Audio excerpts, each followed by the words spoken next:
Resulta llamativo que cuando los gobiernos, los organismos internacionales o los líderes políticos hablan de desarrollo, casi siempre se refieren al crecimiento del PBI, a la productividad, a la inversión, a la infraestructura, a la innovación tecnológica o a los indicadores económicos. Pero rara vez ese discurso incorpora con la misma centralidad otra dimensión igualmente decisiva: el desarrollo integral de las personas. Pareciera que el progreso se mide por la velocidad con la que crece una economía y no por las posibilidades que esa economía genera para que las personas vivan mejor, aunque muchas veces se use como argumento. Los indicadores económicos son herramientas valiosas, pero describen solo una parte de la realidad. Cuando confundimos el indicador con el desarrollo mismo, empezamos a creer que mejorar un número equivale automáticamente a mejorar la vida de las personas. Por ejemplo, un aumento del PBI puede deberse al crecimiento de la producción, de las exportaciones, de la inversión, de la productividad o de la explotación de determinados recursos.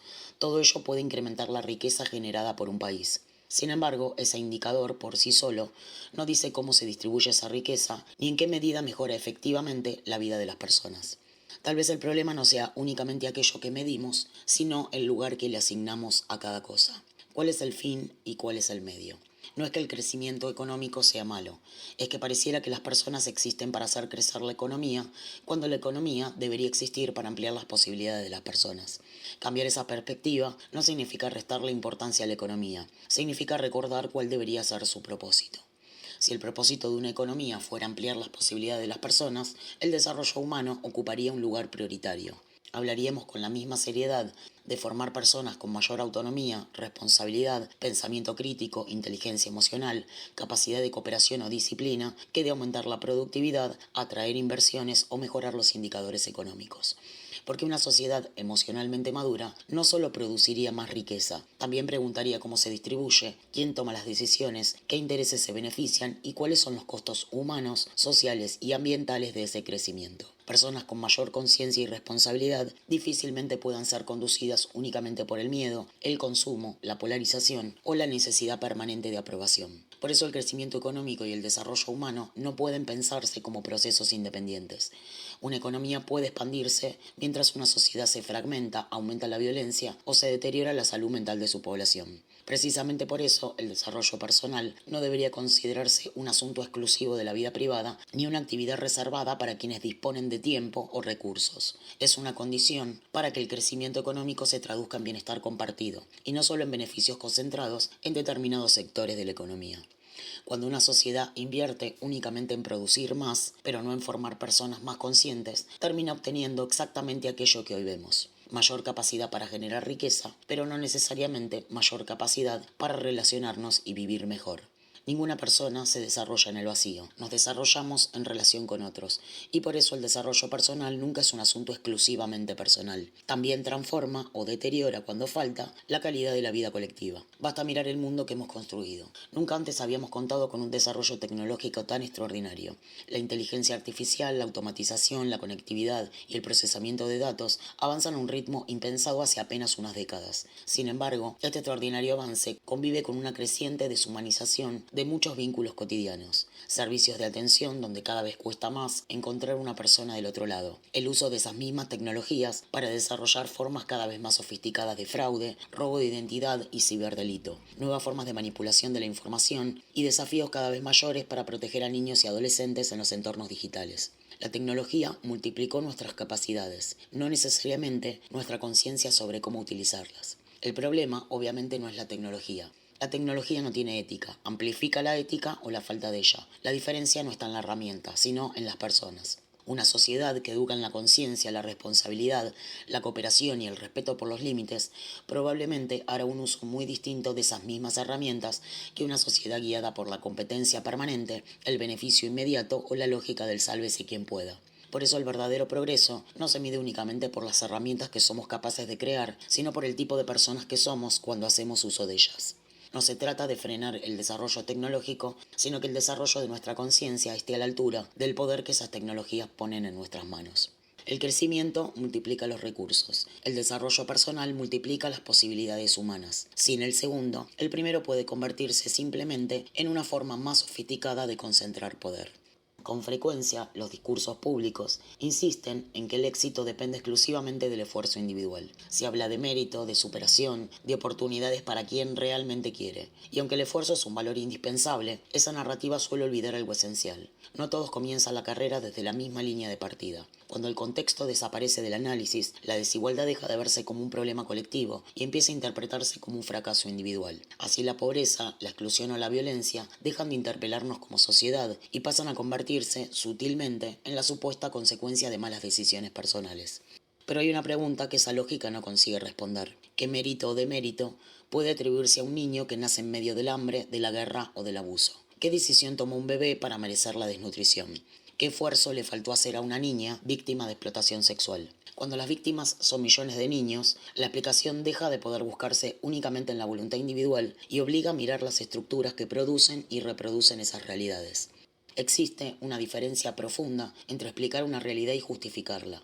Comprender que el esfuerzo personal influye en la vida de las personas no significa ignorar que también existen condiciones sociales, económicas y culturales que amplían o limitan las posibilidades de cada individuo. Sin embargo, muchas veces el discurso del mérito termina funcionando como una explicación tan cómoda que convierte las desigualdades más extremas en algo casi natural.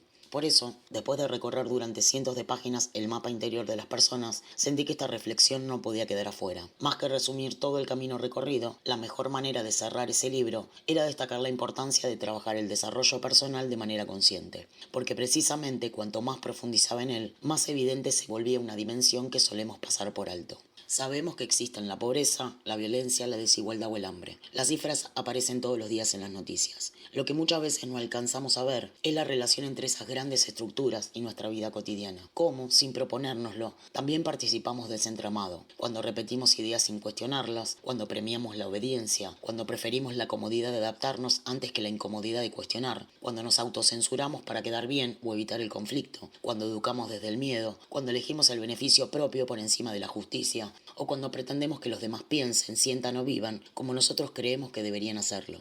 Comprender esa dinámica cambió mi manera de entender el desarrollo personal. Ya no podía verlo únicamente como un camino para vivir mejor a nivel individual, sino también como una condición para transformar las relaciones que construimos y con ellas las sociedades que habitamos. Porque ninguna estructura se sostiene sola. Necesita personas que la reproduzcan día tras día, muchas veces de forma inconsciente. Y ninguna transformación colectiva será verdaderamente profunda si quienes la impulsan siguen funcionando desde el victimismo, el miedo, la dependencia, la necesidad de controlar o la incapacidad de cuestionar aquello que consideran normal. La transformación ocurre en la interacción permanente entre la conciencia individual y las estructuras colectivas. Y creo que es esa justamente la continuidad natural entre el mapa mágico del tesoro y desobedecer la normalidad. No son dos libros que hablan de cosas distintas, el segundo amplía el mapa que el primero empezó a dibujar. Desde la revolución industrial, el crecimiento económico pasó a ocupar el centro de la idea de progreso. Con distintas teorías y matices, durante más de 2 siglos, predominó la expectativa de que si la economía crecía, el bienestar terminaría derramándose sobre la sociedad. Sin embargo, el crecimiento económico convivió con el aumento de la soledad, la ansiedad, la violencia, la polarización, la desconfianza y la desigualdad. Tal vez haya llegado el momento de invertir la pregunta. En lugar de preguntarnos cómo desarrollar la economía para mejorar la vida de las personas, quizás debamos preguntarnos cómo desarrollar a las personas para construir una economía y una sociedad más humanas. Ese podría ser un verdadero cambio de paradigma, porque la realidad colectiva no es ajeno al desarrollo de las personas que la conforman. Más allá de los avances económicos, tecnológicos o científicos, los siguientes indicadores muestran con una crudeza imposible de ignorar que el desarrollo de las personas sigue siendo la gran deuda pendiente de nuestro tiempo. Hemos aprendido a desarrollar casi todo, menos a desarrollarnos como seres humanos. Lo siguiente es parte de la conclusión, el mapa mágico del tesoro. Un viaje de transformación interior para alinear tu mentalidad y alcanzar tus metas. Un llamado a la reflexión de camino a la despedida. En el momento en que escribo estas líneas, los datos globales, fríos, duros pero necesarios, nos devuelven una imagen que duele. Según las Naciones Unidas, en 2023, alrededor de 733 millones de personas padecieron hambre en el mundo, lo que equivale a 1 de cada 11 personas. Detrás de esos números están los rostros de miles de niños que cada día se acuestan con el estómago vacío, y la mayoría de ellos no solo carece de alimento, sino también de esperanza. La desnutrición sigue siendo una de las principales causas de muerte infantil. UNICEF estima que casi la mitad de la muerte de los niños menores de 5 años están relacionados con la desnutrición. Y hay millones de infancias sin cámaras ni titulares que se están extinguiendo en la invisibilidad. Por si esto fuera poco, la violencia en zonas de guerra golpea de forma brutal a la niñez. En el 2023 se registraron más de 11.600 víctimas infantiles como consecuencias de conflictos armados, un promedio escalofriante de 31 niños afectados por día. Mientras reviso esta edición, las cifras son todavía más devastadoras. El informe más reciente del Secretario General de las Naciones Unidas verificó 41.370 violaciones graves contra los derechos de niños y niñas en contextos de conflicto armado, que afectaron a 22.495 menores durante 2024. Esto representa un aumento del 25% respecto del año anterior y constituye el peor registro desde que existen mediciones. A esto se suma otro dato estremecedor. UNICEF estima que casi 1 de cada 5 niños del mundo vive hoy en zonas de conflicto, el porcentaje más alto registrado en décadas. Detrás de cada uno de estos números hay infancias atravesadas por el miedo, la pérdida y la violencia, víctimas de conflictos que no eligieron, de decisiones que no tomaron, de intereses creados, de odios y rencores heredados. Nada de esto es estadístico, son infancias interrumpidas, heridas abiertas en la historia de la humanidad. A esta realidad se suma una de las formas más crudas y dolorosas de violencia, el abuso sexual infantil. Según estimaciones de UNICEF, más de 1 de cada 8 niñas, aproximadamente 370 millones, han sufrido violación o agresión sexual antes de los 18 años. Cuando se incluyen también las formas sin contacto, como el acoso verbal o en línea, la cifra asciende a 1 de cada 5. Los niños tampoco están exentos. Se estima que 1 de cada 11 han sufrido agresión sexual con contacto. Pero detrás de esas cifras estremecedoras existe una forma aún más brutal de violencia, la explotación sexual infantil, donde además del abuso hay una transacción de por medio. Millones de niños en el mundo son víctimas de trata, prostitución forzada o producción de pornografía, muchas veces en contextos de extrema vulnerabilidad. Nada de esto es solo un problema ajeno o lejano. Es una realidad silenciosa que atraviesa culturas, clases sociales y países enteros. Y mientras sigamos naturalizando el dolor o ignorando las señales, seguirá reproduciéndose. En América Latina la situación tampoco es alentadora. Más del 46% de los niños y adolescentes viven en situación de pobreza, y muchos de ellos, según informes regionales, crecen rodeados de violencia, abuso o abandono. Las cifras de la OMS son alarmantes. El 36% de los niños sufre abuso psicológico, el 23% abuso físico, el 18% de las niñas y el 8% de los niños sufren abuso sexual, y el 16% padece negligencia por parte de sus cuidadores. UNICEF advierte que la salud mental infantil y adolescente está en crisis. El suicidio es la segunda causa de muerte entre jóvenes de 15 a 29 años, y cada día aproximadamente 3.000 jóvenes en todo el mundo intentan quitarse la vida. En muchos países, la incidencia de intentos y pensamientos suicidas en preadolescentes ha aumentado significativamente en la última década. Y como si todo eso no fuera suficiente, también está el bullying, otra forma silenciosa de violencia que muchas veces pasa desapercibida o se minimiza. Según la UNESCO, 1 de cada 3 estudiantes en el mundo ha sido víctima de acoso escolar. Eso significa millones de niños creciendo con miedo, sintiéndose menos, creyendo que no valen, que no encajan. Y esas heridas, aunque invisibles, dejan cicatrices que muchos llevan hasta la adultez. Y aún así, todos sabemos que esas cifras no cuentan toda la historia, porque no todo está registrado, no todos los gritos fueron oídos, no todos los golpes denunciados, no todas las infancias rotas aparecen en un informe, ni los gobiernos quieren mostrar los números reales. Esas no son cifras para la estadística, son infancias robadas que algún día se convertirán en adultos heridos, con dificultades para confiar, amar o simplemente sentirse parte. Y es allí donde todos, de alguna manera, podemos empezar a tomar conciencia. Porque aunque no hayamos sido responsables directos de esas heridas, sí formamos parte del entramado social que las sostiene o que puede transformarlas. Porque muchos de esos niños no son víctimas de un monstruo solitario, sino de un sistema lleno de personas rotas, de adultos que se consideran buenos, pero eligen mirar para otro lado. Víctimas también de leyes blandas, de instituciones que a veces cuidan más los derechos del abusador que la libertad de quienes han sido abusados. Tal vez sea momento de ampliar la mirada y preguntarnos si nuestro bienestar individual tiene verdadero sentido si no está acompañado del bienestar colectivo. No se trata solo de lo que nos pasa a nosotros, ni de mirar la vida como una experiencia aislada del resto del mundo. Se trata de reconocer que con cada elección, cada palabra y sobre todo con cada omisión, también estamos construyendo el escenario de un contexto colectivo. Cada vez que toleramos algo injusto para no confrontar, cada vez que callamos por comodidad o miedo, estamos reforzando estructuras que luego criticamos, porque lo que no señalamos, lo sostenemos. Y ese escenario, que hoy es nuestro, será también el que hereden las próximas generaciones, Quizás no los conozcas, quizás nunca cruces sus caminos ni escuches sus nombres, pero esos niños también son el contexto futuro de los tuyos, también serán los compañeros de escuela, de trabajo, de vida de tus hijos, de tus nietos. Sus heridas también influirán en las relaciones que te rodean. El dolor que hoy ignoramos no desaparece, se transforma en vínculos rotos, en violencia, en desconfianza, en indiferencia, y todo eso tarde o temprano vuelve. Lo que elegimos sostener hoy, las ideas que defendemos sin cuestionar, las batallas que decidimos ignorar, los silencios que nos callamos por comodidad, todo eso ha moldeado el mundo que heredamos nosotros y seguirá reproduciendo una y otra vez el mundo que heredarán los niños de hoy, los adultos de mañana, si no hacemos nada para cambiarlo. No elegí estas estadísticas al azar ni para hacer esto más dramático. Elegí hablar de ellos porque los niños, a diferencia de los adultos, no pueden elegir y sin embargo cargan con las consecuencias de una sociedad enferma, que muchas veces falla en cuidar lo más sagrado y auténtico, la infancia. Ese territorio vulnerable donde se siembra lo que una persona llegará a ser, porque en la niñez comienza a trazarse el mapa emocional, relacional y humano de una persona. Si queremos un mundo más sano, más humano, más justo, quizás debamos empezar por sanar desde ahí, desde la raíz, y ofrecerles a los niños esa infancia que merecen, una donde crecer no duela, donde ser visto no sea un privilegio y donde la inocencia sea la norma, no la excepción. Y acá es donde necesitamos hacer una pausa honesta. ¿De verdad creemos que esto es normal? ¿Que estos resultados pueden justificarse con un simple "la vida es así"? ¿De verdad creemos que eso que llamamos normalidad, eso que aceptamos sin cuestionar y por lo que tantas veces sacrificamos nuestra autenticidad para encajar, puede, en plena conciencia, justificar o desear estos resultados? ¿De verdad pensamos que esta estructura, este sistema, esta forma de vivir, de educar, de consumir, de vincularnos es sana solo porque es común y aceptada? Si estos son solo algunos de los resultados de la normalidad, ¿por qué seguimos defendiéndola como si fuera sagrada? Tal vez ya no se trata de adaptarnos al mundo, de encajar en un molde para que alguien nos acepte, sino de transformarlo. Como dijo Krishnamurti, no es signo de buena salud estar bien adaptado a una sociedad profundamente enferma.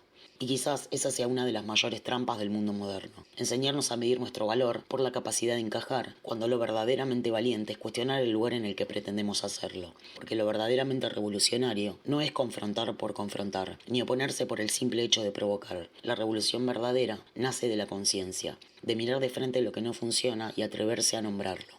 Porque el conflicto no lo crea quien alza la voz, el conflicto ya está ahí, latiendo en cada injusticia que aprendimos a naturalizar. Lo que genera transformación no es el silencio que evita incomodar, sino el coraje de señalar lo que duele y construir algo distinto desde adentro y en el lugar que nos toca ocupar. Confrontar entonces no es atacar, es ponerle voz a lo que muchos sienten pero pocos se atreven a decir. Tal vez lo verdaderamente sano no sea ser funcional al sistema ni adaptarse, sino poner en duda aquello que daña y construir algo más justo desde adentro hacia afuera. Porque sanar el mundo no es otra cosa que sanar a las personas que día a día forman parte de él. Y esa es una tarea que comienza inevitablemente en lo individual, en cada uno de nosotros. Mirar estas cifras duele, pero también puede ayudarnos a mirar nuestras propias vidas con más conciencia y gratitud. Aunque suele absurdo tener que recordarlo, cuando miramos el todo y ponemos el foco solo en los gobiernos, los líderes mundiales o la corrupción de las grandes esferas, estamos cediendo nuestro poder. Es fácil pensar que no tenemos nada que ver con los resultados, pero no es cierto. Nuestra libertad individual es mucho más amplia de lo que a veces creemos. Ningún gobernante va a entrar en nuestra casa para obligarnos a actuar con justicia, a tratar bien al otro, a dejar de repetir lo que daña, a cuestionar lo que está naturalizado, a no callar frente a lo que duele. Ese poder, el de elegir en lo cotidiano desde qué valores actuamos, sigue estando en nuestras manos. Y es ahí donde empieza de verdad el cambio. Tanto si no formas parte de estas estadísticas, como si en algún punto de tu historia te sentiste identificado, pero estás aquí buscando sanar tus propias heridas y seguir creciendo, tenés mucho que agradecer. Y en nombre de esa gratitud, aunque creas que no podés cambiar la vida de esos niños, o pienses que tu aporte es insignificante, recuerda esto. Cada gesto, cada palabra, cada acción que pongas en el mundo con amor y conciencia, deja una huella. Aunque a veces justifiquemos nuestras conductas en nuestras heridas, también hay otra perspectiva. Si no recibiste amor, apoyo, confianza, justicia, ni solidaridad, si nadie te dijo que todo iba a estar bien y en su lugar recibiste todo lo contrario, ya sabes lo que este mundo necesita. ¿Y quién dijo que no podés ser vos quien ponga eso que falta a través de tus actos? Viví en coherencia con tus valores. Defendelos con la misma rebeldía con la que defendés tu idea de normalidad, tu equipo de fútbol, tu ideología política o tu razón en una discusión. Con esa misma pasión, pon en práctica la bondad, la empatía, la justicia. Porque cuando eso se vuelve una constante, cuando seamos más, esas cifras van a empezar a bajar. No es tan fácil hacer daño en un entorno que no está dispuesto a permitirlo. Y todos podemos contribuir trabajando en nuestra autoestima, en la salud de nuestros vínculos, en los límites que sostenemos, en el trato que damos y permitimos, en una comunicación más honesta, en mejorar nuestros hábitos, en alinear nuestra mentalidad con el crecimiento. Porque vivir con conciencia transforma no solo nuestra vida, sino también los pequeños espacios que habitamos. Y cuando eso se multiplica, el cambio deja de ser una promesa lejana para convertirse en una consecuencia inevitable de nuestras elecciones diarias. Y ojalá, con el tiempo, esas cifras sean solo parte de un libro de historia. Una historia que, como la guerra y el hambre, no vuelva a repetirse en todos los capítulos. Por eso escribo, por eso nombro, porque si queremos vivir en un mundo mejor, tenemos que empezar a crearlo. Necesitamos comenzar por honrar a ese niño que fuimos y preguntarnos qué historia le estamos dejando al que viene detrás. Si hay una revolución pendiente, será una que se escriba con ternura, con verdad y con coraje, no con más violencia, no tolerando la impunidad ni siendo parte, solo porque es el camino que elige la mayoría, sino empezando por mirar lo que no queremos ver y convirtiéndonos cada día en la persona que queremos ver en el mundo. Hay una frase atribuida a Albert Einstein que dice: aquellos que tienen el privilegio de saber, tienen la obligación de actuar. Y tal vez no tengamos todas las respuestas, pero si estamos leyendo esto, si podemos mirar, comprender, sentir, entonces también podemos elegir actuar, aunque sea con un gesto, con una palabra, con una decisión que sume, porque el mundo no cambia de golpe, cambia cuando muchas personas deciden hacer cosas pequeñas con conciencia. Como lo dijo Eduardo Galeano, mucha gente pequeña, en lugares pequeños, haciendo cosas pequeñas, puede cambiar el mundo.